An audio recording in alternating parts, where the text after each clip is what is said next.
ناظرین، بھارت کی جو ذلت ہے وہ ختم ہونے کا نام نہیں لے رہی ہے، اور اس کی بنیادی وجہ یہ ہے کہ پاکستان نے بھارت کے ساتھ جو کیا ہے وہ چند سالوں پر مشتمل تباہی نہیں ہے، بلکہ وہ دہائیوں میں ہونے والی ایک تاریخی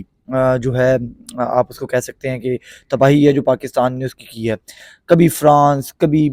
برطانیہ، کبھی امریکہ، اور اب پھر ایک دفعہ برطانیہ کی ایک ایجنسی نے، خبر ایجنسی نے جو ہے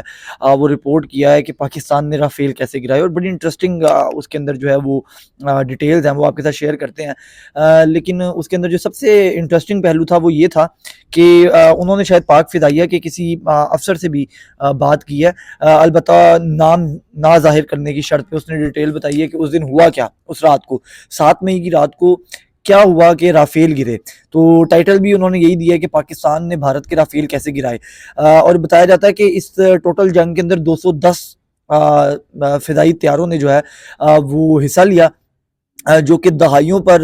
مشتمل سب سے بڑی فضائی لڑائی تھی۔ اور اس کے اندر بتاتے ہیں کہ جو ایئر چیف تھے پاکستان کے، ظہیر بابر سندھو صاحب، انہوں نے جو ہے وہ تقریباً 3-4 دن سے جو ہے وہ گھر نہیں گئے تھے، اور وہ کنٹرول روم میں تھے۔ یہ بتا رہے ہیں ہمارے فضائیہ کے ایک آفیسر۔ تو وہ بتاتے ہیں کہ جب انہوں نے دیکھا، کیونکہ پاکستان نے جو ہے وہ مکمل طور پہ فضا کو کنٹرول کر لیا ہوا تھا، اور بھارت کی تمام موومنٹس ہمیں پتہ تھیں، اور بھارت کو یہ لگا تھا کہ شاید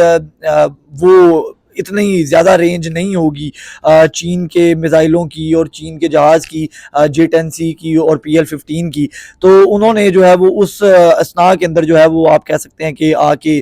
جارحیت کرنے کی کوشش کی۔ تو سندھو صاحب دیکھ رہے تھے، جیسے ہی رافیل اڑا تو وہ ایئر فورس کے جو فضائیہ کے جو آفیسر ہیں، جو یہ بتا رہے تھے برطانوی ایجنسی کو، تو انہوں نے کہا کہ ہمیں ایئر چیف نے کہا کہ بھائی جان مجھے رافیل چاہیے،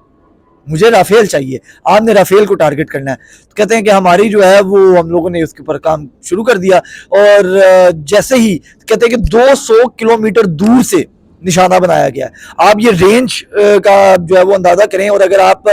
اس رینج کو ناپیں گے اس طریقے سے کہ اگر ہم پاکستان کے اندر بیٹھ کے اپنے بارڈر سے بغیر بارڈر کراس کیے اگر ہم 200 کلومیٹر کی رینج پہ کسی کو مار سکتے ہیں، تو آپ سوچیں کہ بھارت کا کون کون سا علاقہ جو ہے وہ اس کے زد میں آ سکتا ہے، کون کون سا شہر اس کی زد میں آ سکتا ہے۔ 200 کلومیٹر کی رینج میں ہم نے جو ہے وہ رافیل کو نشانہ بنایا اور گرایا۔ اور یہ ساری باتیں میں آپ کو ہوائی نہیں بتا رہا، بلکہ یہ برطانوی ایجنسی نے خود رپورٹ کی ہیں، آپ اس کو سرچ کر سکتے ہیں۔ اور اس کے بعد وہ بتاتے ہیں کہ رافیل کو گرایا گیا، اور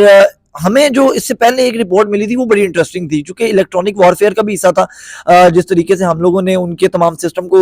ہیک کیا تھا۔ تو ہمیں ایک رپورٹ ملی کہ جو سب